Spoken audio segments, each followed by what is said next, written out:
ठीक है, तो खजूर पढ़ रहे थे और खजूर में परागण की क्रिया पढ़ रहे थे और परागण क्या पढ़ रहे थे हम? पर परागण। और पर परागण जो क्रिया होती है वो किसके द्वारा होती है? मनुष्य के द्वारा। और इसके साथ ही एक सूरज की मुखी, किसकी मुखी रे? सूरज की मुखी। और इसमें भी परागण की क्रिया किसके द्वारा होती है? मनुष्य के द्वारा करवाई जाती है। ठीक है, और इसमें भी मनुष्य के द्वारा। और ये कैसा होता है बताओ? कल बताया था ना मैंने, प्रोटोएंड्री प्रोटोगायनी, प्रोटोएंड्री प्रकार का, प्रोटोएंड्री प्रकार का पादप होता है। इसमें क्या होता है? नर भाग पहले पकता है। कौन सा भाग पहले? नर भाग पहले पकता है। कौन सा भाग पहले पकता है? नर भाग। ठीक है, इस कारण से इसमें क्या करते हैं? सबसे पहले पराग कणों को एकत्रित कर लेते हैं जब नर पकता है तब। उसके बाद में कुछ दिनों के बाद में मादा परिपक्व हो जाती है, तो उसके बाद में हम क्या करते हैं? रुई के पोए पर लेकर उसको परागकणों को उसके ऊपर छिड़क देते हैं। चाहे से आप लकड़ी की सहायता से, चाहे से सीढ़ी लगाकर छिड़क सकते हो, या फिर आप चढ़कर उसके ऊपर चढ़कर क्या कर सकते हो? छिड़क सकते हो। तो वो आपके ऊपर निर्भर करता है। ठीक है, जो भी है, ठीक है, आप अपने हिसाब से देख लो कि आप कितनी टांगों में वहां तक पहुंच सकते हो। ठीक है, हाँ, जुगाड़ कर लेना आप लोग। ठीक है, वो आप, मैं मानता हूँ आप जुगाड़ में तो एक नंबर हो। भारत वैसे भी जुगाड़ में नंबर 1 पर आता है। ठीक है, हाँ, ठीक है, आगे लिखो। इसका ये लिखाऊं क्या आपको? इसमें रुई के पोए पर परागकणों को छिड़क कर क्या किया जाता है? उसके ऊपर छिड़का जाता है ऊंचाई पर। ठीक है, कोई बात नहीं, लिखो। खजूर के लिए तापमान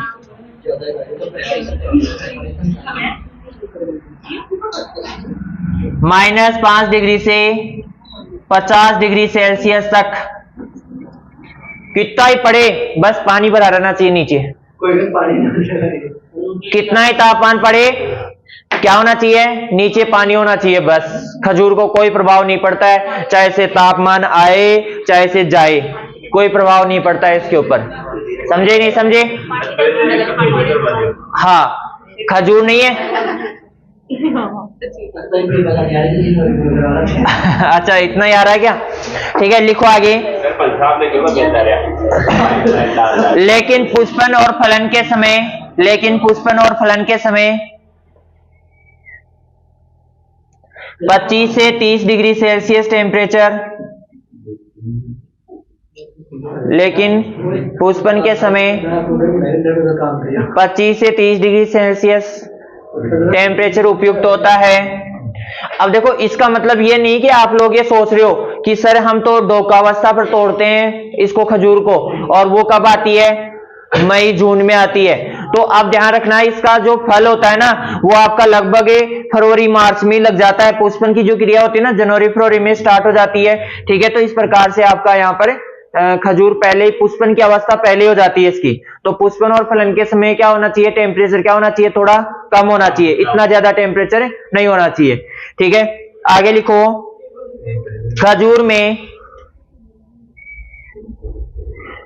में सूर्य की प्रकाश की उपस्थिति में, सूर्य के प्रकाश की उपस्थिति में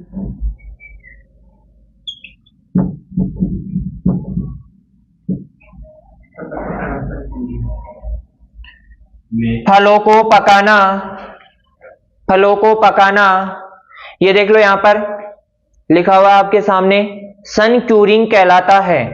क्या कहलाता है? सन क्यूरिंग। क्या कहलाता है? सन क्यूरिंग कहलाता है।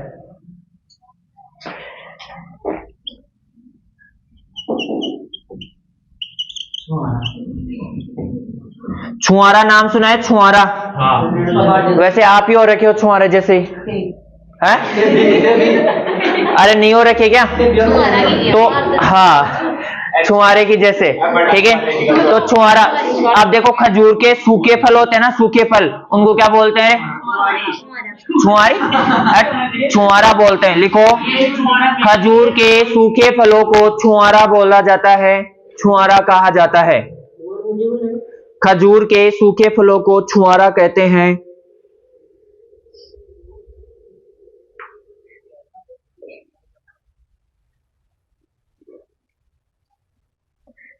नोट लगाकर लिखना,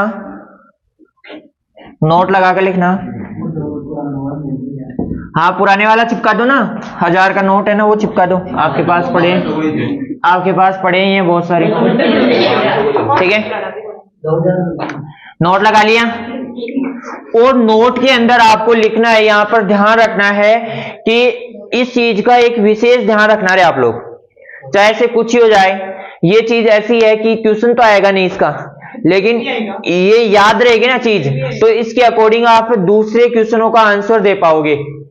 ठीक है, देखो कि खजूर जब पकता है ना, पकता है उस समय सूखा और गर्म मौसम होना चाहिए। खजूर का फल पकता है ना, उस समय सूखा और गर्म मौसम होना चाहिए, आर्द्र मौसम नहीं होना चाहिए। शर्त क्या है कि आर्द्र मौसम नहीं होना चाहिए। कौन सा मौसम नहीं होना चाहिए रे? आर्द्र मौसम में नहीं होना चाहिए। और कुछ भी हो जाए, तापमान ज्यादा हो गया कोई बात नहीं, लू चल रही है कोई बात नहीं, लेकिन क्या होना चाहिए? सूखा होना चाहिए मौसम। कैसा होना चाहिए? शुष्क मौसम। हाँ, बारिश नहीं होनी चाहिए। और इसी कारण से हम डोकावस्था पर तोड़ लेते हैं। डोकावस्था क्या होती है आपकी? जुलाई से पहले आ जाती है।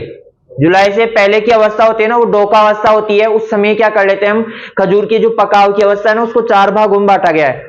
ठीक है, तो उसमें से डोकावस्था होती है ना, वो जुलाई से पहले आ जाती है। किससे पहले आ जाती है?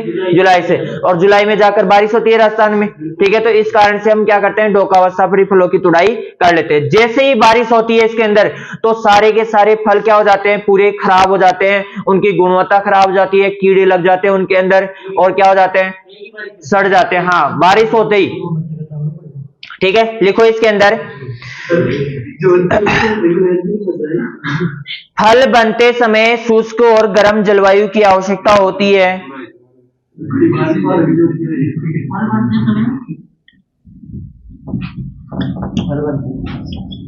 शुष्क और गर्म जलवायु की आवश्यकता होती है। आर्द्रता नहीं होनी चाहिए।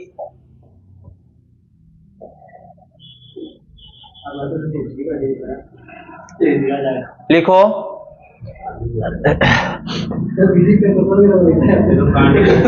लिखो खजूर में सॉरी राजस्थान में खजूर की तुड़ाई, राजस्थान में खजूर की तुड़ाई कब करते हैं बताओ? डोकावस्था पर करते हैं। कौन सी अवस्था पर करते हैं? डोकावस्था पर करते हैं।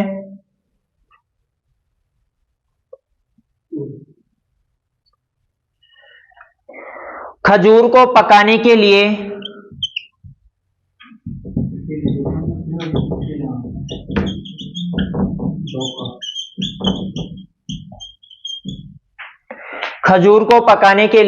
या खजूर के फलों को पकाने के लिए इथ्रेल 500 से 1000 ppm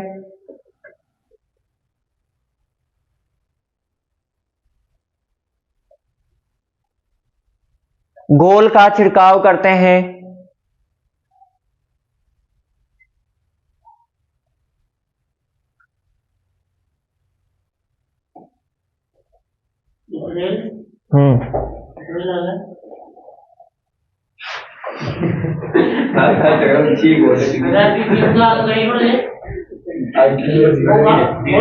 छिड़काव करते हैं।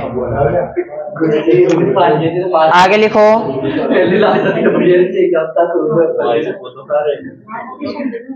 लिखो इसमें, राजस्थान में पिंड खजूर का निर्माण नहीं हो पाता है। पिंड खजूर का निर्माण नहीं हो पाता है।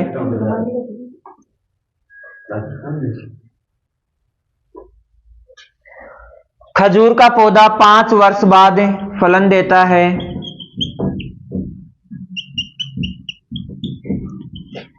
खजूर का पौधा 5 वर्ष बाद फलन देता है। आज कहाँ गई? घर पे। ठीक है, 5 वर्ष बाद फल देता है। रोपण दूरी बताओ कितनी खजूर में? भारती बताएगी। बताओ बेटा। 8 × 8 बिल्कुल सही है। तो भारती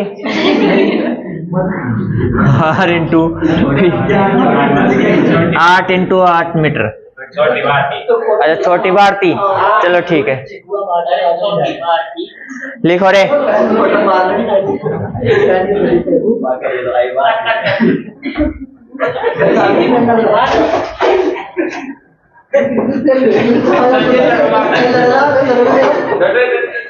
लिखो रे आगे।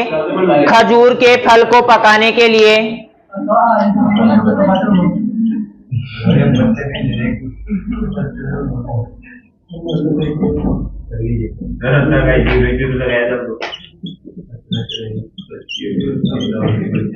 लिखो 4200 से 5000 यूनिट ऊष्मा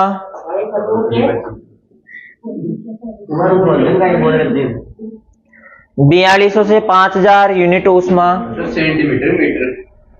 इकाई की आवश्यकता होती है। इकाई की आवश्यकता होती है क्या करने के लिए? पकाने के लिए। मतलब इतना, मतलब टेम्परेचर देना है, हीट ऊष्मा उत्पन्न होगी ना, तब इसका फल पकेगा। क्या होगा?